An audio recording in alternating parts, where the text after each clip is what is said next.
नमस्कार प्रिय विद्यार्थियों, ज्ञान तृप्ति महाविद्यालय के इस यूट्यूब चैनल में आपका स्वागत है। और आज हम एक नया टॉपिक लेके आए हैं जिसका नाम है मैकेनिज्म ऑफ रेस्पिरेशन, यानी श्वसन की क्रियाविधि, जिसका डायग्राम आपके सामने है।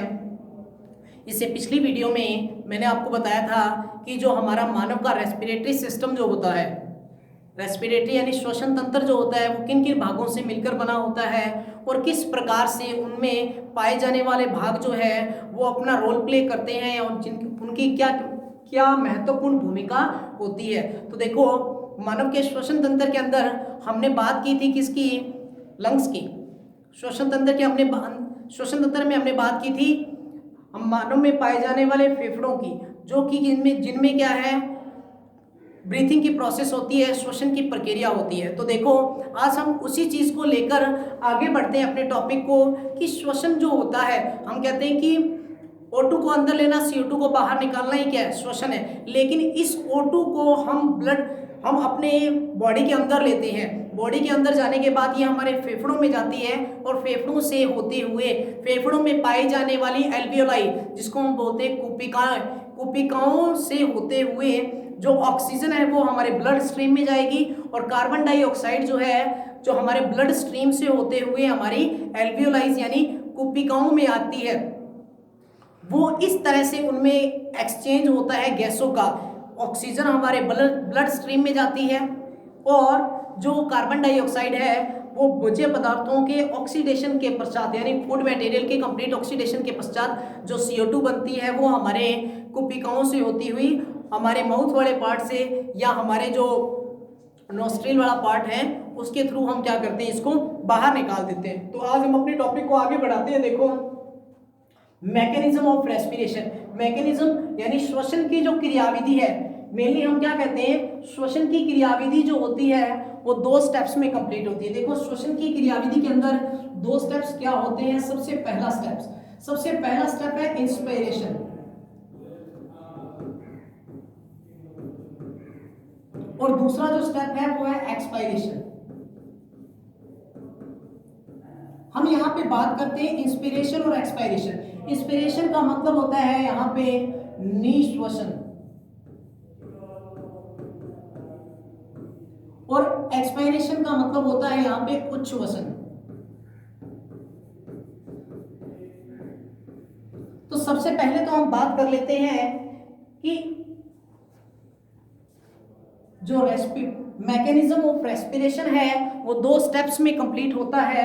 तो उनके अंदर यहाँ पे क्या चीजें होती हैं। देखो, इंस्पायरेशन और एक्सपायरेशन की डेफिनेशन।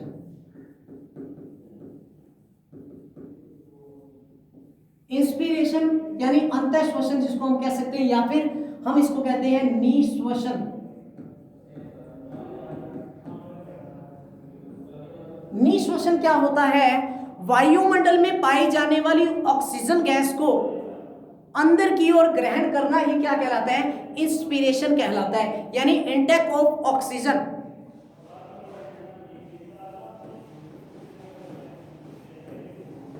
इनटेक ऑफ ऑक्सीजन,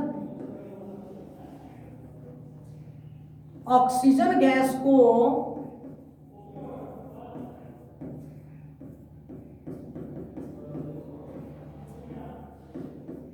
शरीर के अंदर ग्रहण करना ही क्या कहलाता है? इंस्पिरेशन कहलाता है। जबकि एक्सपायरेशन की प्रोसेस के अंदर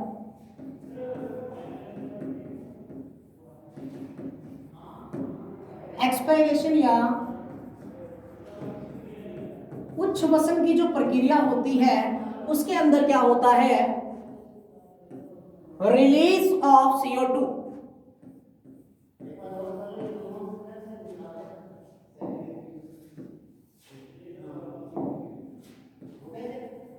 release of CO2, release of carbon dioxide.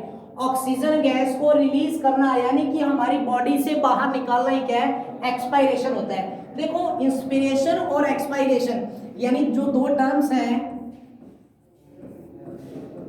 Inspiration plus expiration, inspiration और एक्सपायरेशन, इन दोनों टर्म्स के अंदर इंटरकोस्टल मसल्स का योगदान रहता है। इंटरकोस्टल मसल्स,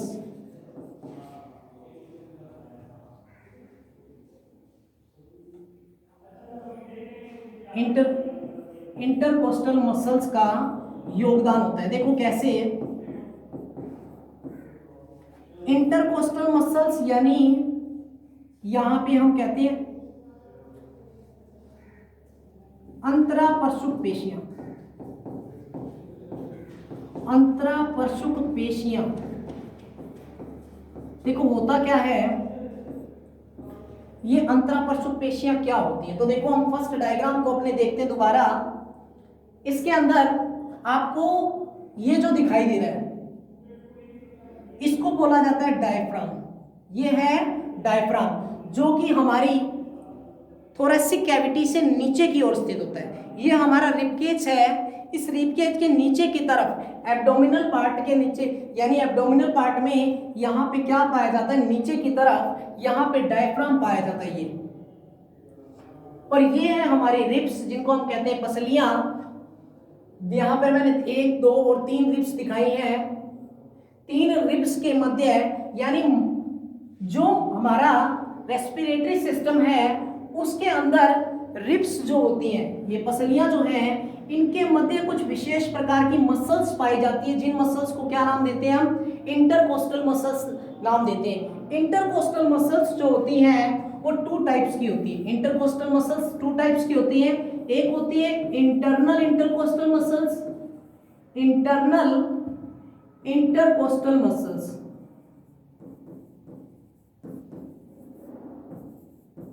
और दूसरी जो होती है वो होती है एक्सटर्नल इंटरकोस्टल मसल्स।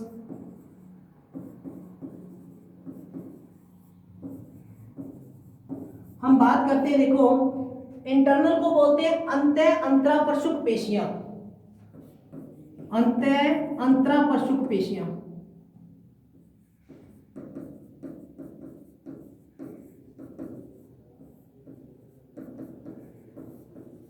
और जो एक्सटर्नल है इसको बोलते हैं बाह्य अंतरापरशुक पेशियां।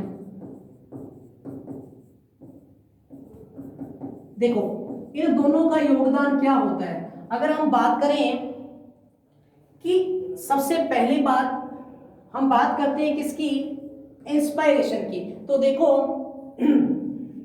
मनुष्य में जो बाह्य श्वसन होता है, यानी कि जो श्वसन की प्रोसेस होती है, क्योंकि हम देखो हम बात कर रहे हैं यहाँ पे रेस्पिरेशन की, तो मैंने कहा जो मैकेनिज्म ऑफ रेस्पिरेशन है वो 2 स्टेप्स में कंप्लीट होता है।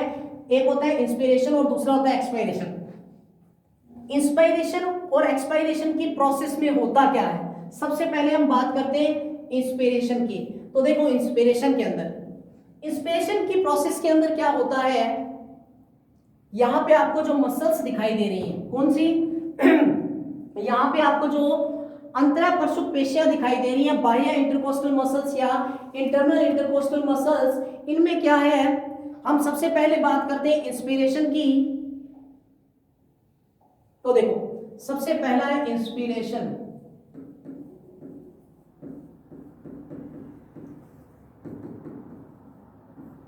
यह एक सक्रिय प्रावस्था है, यह एक सक्रिय प्रावस्था है, यह एक सक्रिय प्रावस्था है जिसमें डायफ्राम, यानी कि हम कहते हैं जिसको हम तनुपट कहते हैं, जिसमें डायफ्राम व इंटरकोस्टल मसल्स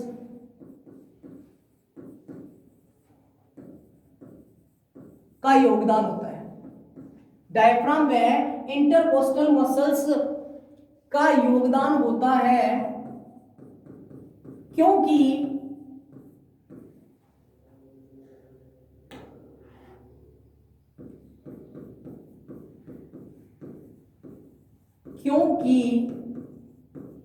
इस प्रावस्था में संकुचन होता है। डायफ्राम और इंटरकोस्टल मसल्स में क्या होता है? संकुचन होता है।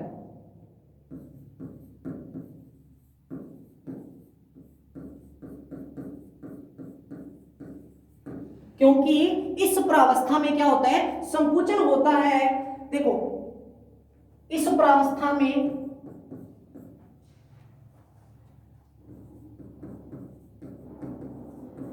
डायफ्राम संकुचित होता है,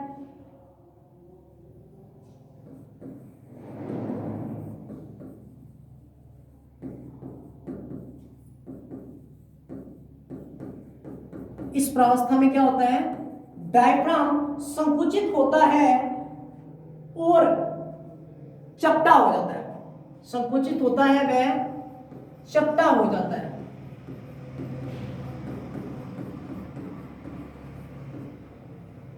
चपटा होने का कारण देखो क्या है, और ये जो जैसे ये चपटा होगा तो हमारे उदर गुहा में नीचे की ओर आ जाता है।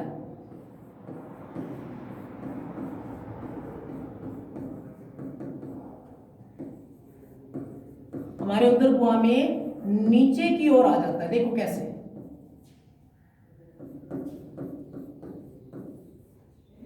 अगर मैं बात करूं कि यह एक वह सक्रिय प्रावस्था है जिसमें डायफ्राम में इंटरकोस्टल मसल्स का योगदान होता है, क्योंकि इस प्रावस्था में डायफ्राम में इंटरकोस्टल मसल्स जो होती हैं वो क्या होती है? संकुचित होती है। इस प्रावस्था में जब डायफ्राम संकुचित होता है तो वह फ्लैट हो जाता है, चपटा हो जाता है। इस तरीके से वह हमारे उदर गुहा में कहां आ जाता है? नीचे की ओर आ जाता है, जिससे थोरेसिक कैविटी का आयतन बढ़ जाता है, जिससे वक्ष गुहा का क्या होता है? आयतन बढ़ जाता है।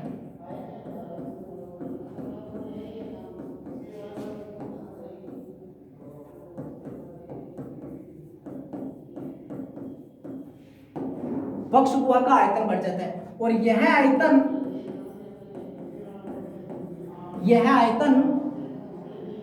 एक्सटर्नल इंटरकोस्टल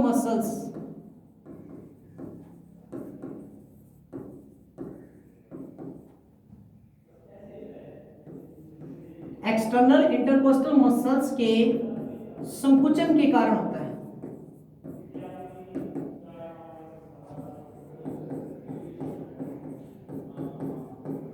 मैं एक बार वर्डिंग लिख देता हूं, उसके बाद आपको समझाता हूं। देखो,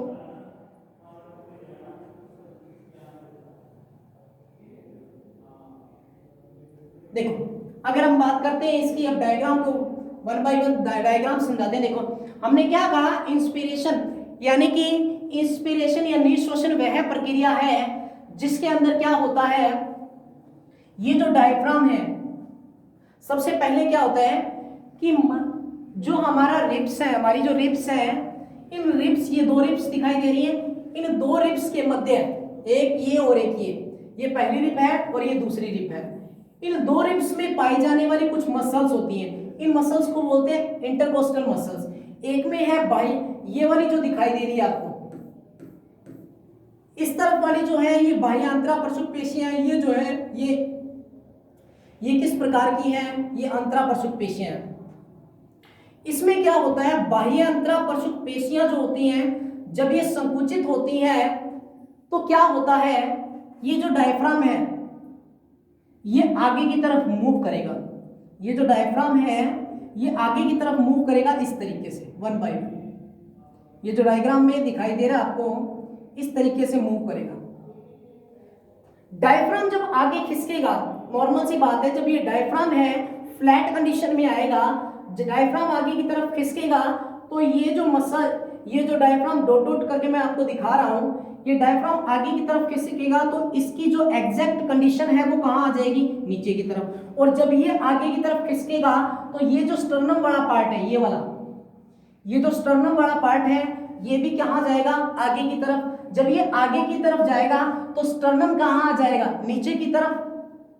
ये कहां आ जाएगा? नीचे की तरफ आ जाएगा। इस डायग्राम को हम यूं सीधा करके देखें तो किस तरीके से हमें दिखाई देता है कि मानव में जो रिब्स पाई जा रही है, इनके रिब्स में बाह्य अंतरापरशुक पेशियां जैसे ही इंस्पिरेशन की प्रोसेस में बाह्य अंतरापृष्ठ पेशियां जो होती हैं वो संकुचित होंगी। जब इनमें संकुचन प्रारंभ होता है तो क्या होता है, डायफ्राम आगे की तरफ खिसकता है, स्टर्नम भी आगे की तरफ खिसकेगा। डायफ्राम जैसे ही आगे की तरफ खिसकेगा तो डायफ्राम कौन सी कंडीशन में आ जाएगा, फ्लैट कंडीशन में आ जाएगा। और डायफ्राम के फ्लैट कंडीशन में आने से स्टर्नम नीचे की ओर झुकेगा। स्टर्नम जब नीचे की तरफ जाएगा यहाँ पे आ जाएगा स्टर्नम, जो आपको डॉट डॉट स्ट्रक्चर दिखाई दे रही है ये स्टर्नम है। यहाँ पे ये जो स्टर्नम है जब नीचे की तरफ आएगा तो ये डायफ्राम जो है ये हमारे उदर गुहा में नीचे की ओर खिसक जाएगा। क्योंकि मानव में जो लंग्स है देखो इस तरीके के, मैं आपको हमने जो डायग्राम बनाया था कल उसके अंदर हमने क्या कहा था कि ये जो है ये लंग्स है,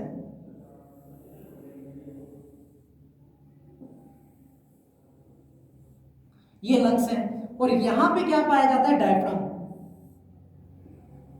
इस तरीके से ये डायफ्राम है, यानी कि इसको हम कहते हैं डायफ्राम। और यहां पे क्या पाई जाती है, मैंने आपको कल डायग्राम के अंदर नेक्स्ट इससे पहले वाली वीडियो में बताया था कि ये है हमारी पसलियां और इन पसलियों के मध्य क्या पाई जाती है, यहां पे इंटरकोस्टल मसल्स क्या पाई जाती हैं, इंटरकोस्टल मसल्स पाई जाती हैं। तो देखो हम इसको बाद में बनाएंगे, यहाँ पे जो ये मसल्स हम जो हम यहाँ पे ये एल्वियोलाइज बना रहे हैं इसके अंदर भरा होता है, यहाँ पे एक फ्लूइड भरा होता है। ये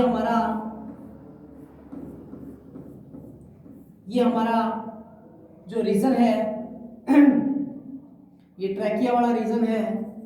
ट्रैकिया से ऊपर वाला जो रीजन होता है वो लैरिंक्स रीजन होता है। ये हमारी श्वसनी है, ब्रोंकाई जिसको बोलते हैं श्वसनी। देखो हमने क्या कहा कि जो डायफ्राम है वो इस शेप में है, इस शेप में, इस शेप में यहां पे यू है। मनुष्य में जो फेफड़े पाए जाते हैं उनके नीचे इस तरीके का डायफ्राम होता है, इस तरीके का, यानी कि इस शेप में है। ये डायफ्राम जब फ्लैट कंडीशन में आएगा इस तरीके से,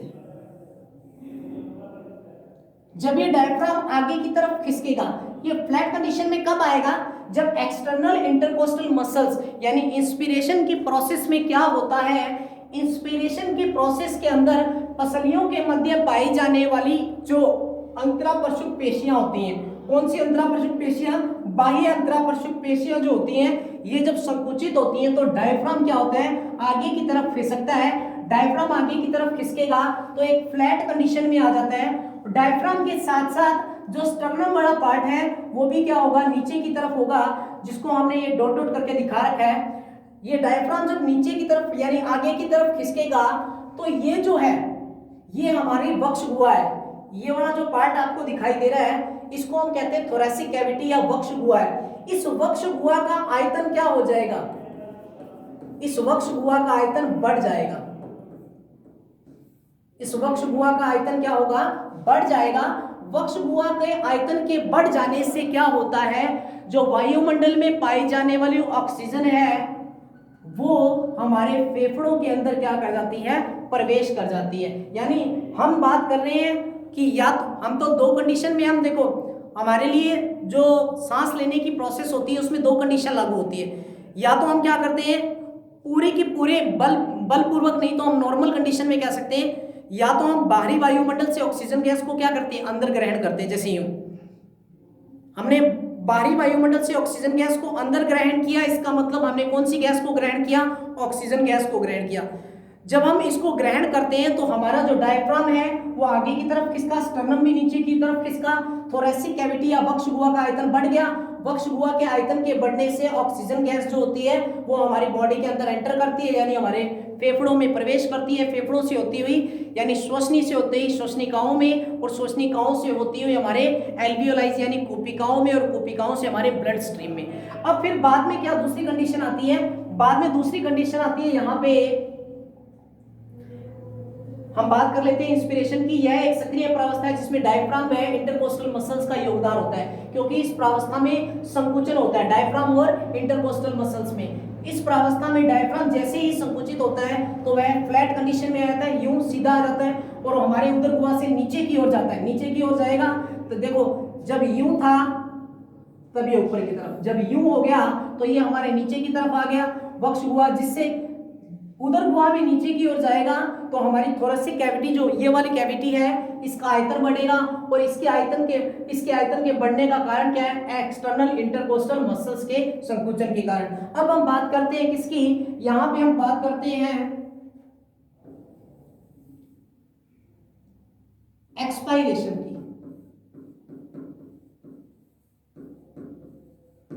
एक्सपायरेशन का मतलब होता है उच्छ्वसन। उच्छ्वसन की प्रोसेस के अंदर होता क्या है? देखो, उच्छ्वसन की प्रोसेस के अंदर होता है, यह एक रेस्टिंग स्टेज है, मतलब विश्राम की प्रावस्था है। कौन सी प्रावस्था है? Resting stage. यह कौन सी प्रावस्था है? विश्राम की प्रावस्था।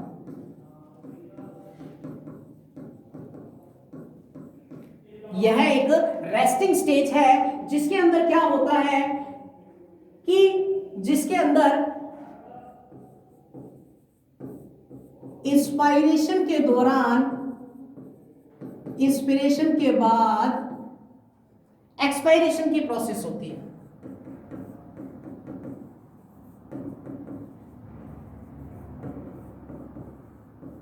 देखो कैसे,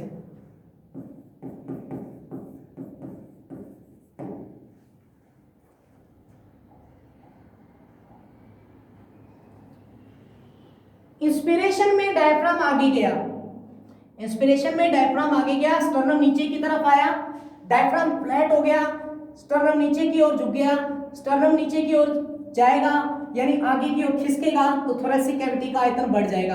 थोरेसिक कैविटी का आयतन बढ़ेगा तो जो वायुमंडल में ऑक्सीजन है वो हमारे फेफड़ों में प्रवेश कर जाती है। ठीक है, अब दूसरी कंडीशन क्या होगी? एक्सपायरेशन। एक्सपायरेशन की कंडीशन में क्या होता है? या तो हम ये कहें कि जो इंटरकोस्टल मसल्स है ये संकुचन से कौन सी अवस्था में आ जाए? शिथिलित अवस्था में, अपनी पुनः प्रावस्था में आए, डायफ्राम वापस पीछे की तरफ खिसक जाए, स्टर्नम वापस ऊपर की तरफ हो जाए, वक्ष गुहा का आयतन क्या हो जाएगा? कम हो जाएगा। यानी कि हम बात करें किसकी, कि उच्छ्वसन की प्रक्रिया में, उच्छ्वसन की प्रक्रिया में इंटरकोस्टल मसल्स, इंटरकोस्टल जो मसल्स अपनी प्रारंभिक अवस्था में आ जाती है, अपनी प्रारंभिक अवस्था में आ जाती है एवं डायफ्राम भी पुनः अपनी अवस्था में आ जाता है। डायफ्राम भी पुनः अपनी अवस्था में आ जाता है एवं वक्ष गुहा का जो आयतन है, वक्ष गुहा का आयतन कम हो जाता है।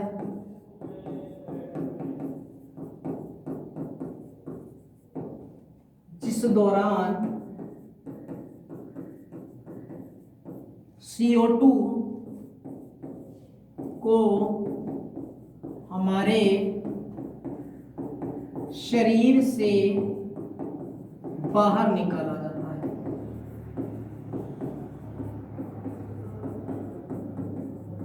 अगर मैं इसकी ट्रैक की बात करूं, किसकी?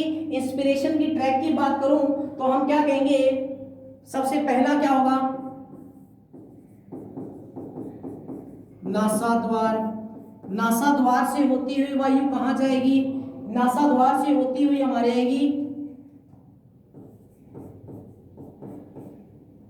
नासल कैविटी में। नासा द्वार से होती हुई नासा गुहा में, नासा गुहा से आंतरिक नासा छिद्र में,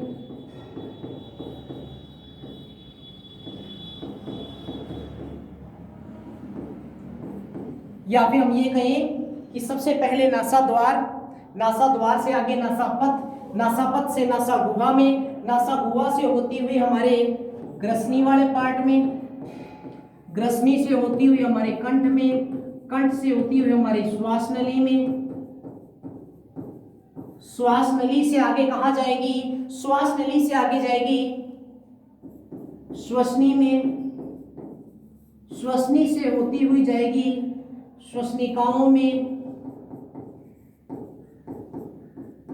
श्वसनिकाओं से होती हुई कहां आएगी हमारी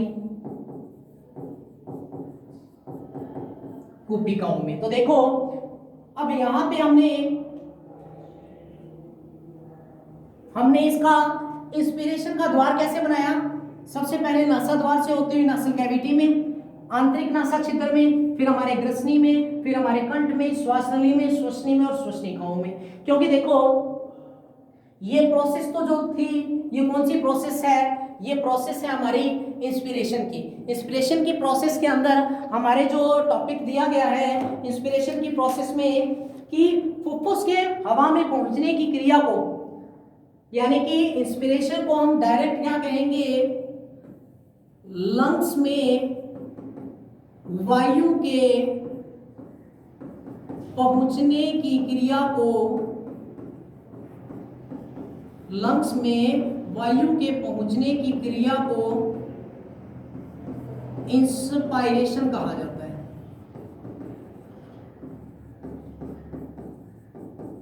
और इंस्पिरेशन की क्रिया में यह एक ऐसी प्रावस्था है जो डायफ्राम और इंटरकोस्टल मसल्स के संकुचन से होती है। इस प्रावस्था में डायफ्राम संकुचित होगा, फ्लैट हो जाएगा, उधर गुहा में नीचे की ओर आएगा, वक्ष गुहा का आयतन बढ़ेगा और आयतन बढ़ने से एक्सटर्नल इंटरकोस्टल मसल्स जो है वो संकुचित होगी। उसका कारण है कि एक्सटर्नल इंटरकोस्टल मसल्स के संकुचन होने से ही आगे क्या होगी, ये आगे बढ़ेगी प्रोसेस। उसके बाद देखो एक्सपायरेशन की प्रोसेस में मैंने आपको बताया एक्सपायरेशन एक रेस्टिंग स्टेज है, एक विश्राम प्रावस्था है। इस प्रावस्था में क्या है, इस प्रावस्था में लंग्स से वायु को बाहर निकालने की प्रक्रिया, फेफड़ों से वायु को बाहर निकालने की प्रोसेस को एक्सपायरेशन कहा जाता है। क्या कहा जाता है, लंग्स से वायु को, देखो लंग्स से वायु को बाहर निकालने की प्रोसेस को एक्सपायरेशन कहा जाता है। इसमें बाह्य अंतरापरशुक पेशियां यानी इंटरकोस्टल मसल्स अपनी प्रारंभिक अवस्था में आएंगी, लेकिन एक्सटर्नल इंटरकोस्टल मसल्स जो है, एक्सटर्नल इंटरकोस्टल मसल्स जो है ढीली हो जाती है। कैसी होती है, ढीली। ढीली का मतलब है यहां पे कि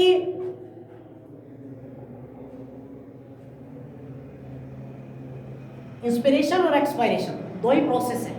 इंस्पिरेशन की प्रोसेस में ये आगे गया, नीचे आ गया। जैसे ही डायफ्राम संकुचित होता है, स्टर्नम नीचे की ओर झुकेगा, वॉल्यूम बढ़ेगा, वक्ष गुहा ये जो है, यानी आप सीधे सी एक नॉर्मल सी लैंग्वेज में लो इसको, तो यहां पे क्या होगा, यहां पे मैं आपको दो ही चीजें समझाता हूं। देखो ये है डायफ्राम, डायफ्राम किसके कारण आगे, डायफ्राम फ्लैट कंडीशन में क्यों आएगा, डायफ्राम फ्लैट कंडीशन में आएगा क्योंकि हमारे रिब्स के अंदर पाई जाने वाली जो इंटरकोस्टल मसल्स है, एक्सटर्नल और इंटरनल, एक्सटर्नल इंटरकोस्टल मसल्स जो है ये संकुचित होंगी, पसलियां आगे की तरफ मूव करेंगी, डायफ्राम आगे की तरफ मूव करेगा, ये जो स्टर्नम है ये भी आगे की तरफ मूव करेगा। तो ये जो है इतना बड़ा पार्ट, इसको हम बोलते हैं वक्ष गुहा। इस वक्ष गुहा का आयतन बढ़ेगा, वक्ष गुहा का आयतन बढ़ेगा तो जो वायु है वो हमारे फेफड़ों में प्रवेश करेगी। इस प्रोसेस को हमने क्या कहा, इंस्पिरेशन।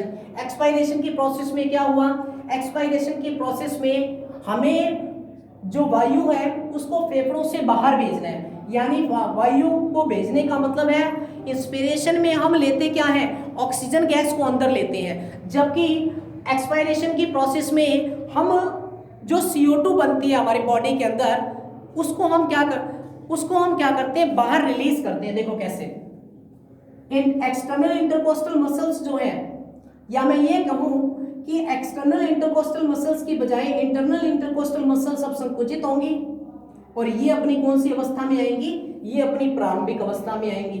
जैसे ही अपनी प्रारंभिक अवस्था में आएंगी डायफ्राम पीछे की तरफ खिसकेगा, पीछे की तरफ खिसकने का मतलब है डायफ्राम अपनी पुनः प्रारंभिक अवस्था में आएगा, स्टर्नम भी ऊपर की ओर जाएगा जो कि अपनी प्रारंभिक अवस्था में आएगा। पसलियों की जो संख्या, पसलियों का जो क्रम है, ये जो आपको डायग्राम दिखाई दे रहा डॉटेड, ये पसली जो है, ये वाली जो पसली है ये आगे की तरफ मूव करगी। यहाँ पे ये जो पसली है ये यहाँ पे इस तरीके से मूव कर रही है, लेकिन ये जब अपनी प्रारंभिक अवस्था में आएगी इस तरीके से, तो प्रारंभिक अवस्था में आने के दौरान क्या होगा, जब सारे अपनी प्रारंभिक अवस्था में आएंगे, डायफ्राम भी अपनी प्रारंभिक अवस्था में आ गया, पसलियां भी अपनी प्रारंभिक अवस्था में आ गई और जो स्टर्नम है वो भी ऊपर की तरफ आ गया, तो डायफ्राम कैसा हो गया, डायफ्राम यहाँ पे अपनी प्रारंभिक अवस्था में आ गया, सी शेप में बन गया इस तरीके से, और पसलियां अपनी प्रारंभिक अवस्था में आ गई। इस कंडीशन में क्या होता है, हमारे लंग्स में जो वायु होती है उसको हम एनवायरनमेंट में क्या कर देते हैं, रिलीज कर देते हैं। अब देखो इसके अंदर आपको एक चीज दे रखी है कि विश्राम प्रावस्था में यह एक निष्क्रिय प्रावस्था है, क्योंकि निःश्वसन के पश्चात उच्छ्वसन होना भी जरूरी है। इसमें क्या है, अगर मैं कहूं कि जो ये पसलियां हैं ये अपने भार के कारण ही वापस कौन सी अवस्था में आ जाती हैं, यानी कि जो पसलियां आगे की तरफ मूव करती हैं ये अपने वेट के कारण ही क्या आ जाती हैं, नीचे की तरफ आ जाती हैं, वेट के कारण पीछे की ओर खिसकेंगी, अपनी पुनः प्रारंभिक अवस्था में आएंगी। तो इस प्रोसेस को हम क्या कहेंगे, यहाँ पे एक्सपायरेशन की प्रोसेस कहेंगे। एक्सपायरेशन की प्रोसेस के अंदर हम बात कर रहे हैं जो कि एक्सपायरेशन की प्रोसेस है, इस दौरान यहाँ पे जितनी भी वायु होगी वो हमारी बॉडी से बाहर निकल जाएगी। तो एक बार हम फिर रिवाइज कर लेते हैं इस टॉपिक को। हमने जो शुरुआत की थी, डायग्राम आपको दिखाई दे रहा है कि mechanism of respiration, mechanism of respiration जो है वो 2 स्टेप्स में कंप्लीट हो रहा है, इंस्पिरेशन और एक्सपायरेशन। दोनों के बारे में आपको वर्णन देना है कि किस प्रकार से इंस्पिरेशन होता है, किस प्रकार से एक्सपायरेशन होता है। लेकिन आप लोगों को एक बात याद रखनी है कि श्वसन की क्रियाविधि जो है उसको हम 2 चरणों में संपन्न करते हैं, और इस जो 2 चरणों में संपन्न होती है, इस चरण में डायफ्राम का, स्टर्नम का और पसलियों का, इन तीनों का योगदान तो होता ही है। इसके अलावा पसलियों के मध्य पाई जाने वाली इंटरकोस्टल मसल्स का भी क्या होता है, योगदान होता है। इंटरकोस्टल मसल्स के बारे में आपको बता दिया, दोनों पसलियों के मध्य इंटरकोस्टल मसल्स पाई जाती है, एक होती है इंटरनल इंटरकोस्टल मसल्स और दूसरी होती है एक्सटर्नल इंटरकोस्टल मसल्स। तो ये जो टॉपिक है इस टॉपिक को हम इस तरीके से पढ़ेंगे। लेकिन मैंने आपको एक चीज बताई थी कि ये एल्वियोलाई है, यहां पे ब्लड कैपिलरीज का जाल है, ये ब्लड कैपिलरीज एक बनाई है। मैंने कहा था यहां से क्या आती है, ऑक्सीजन आती है, यहां से क्या जाती है, CO2। ये जो O2 आती है ये हमारी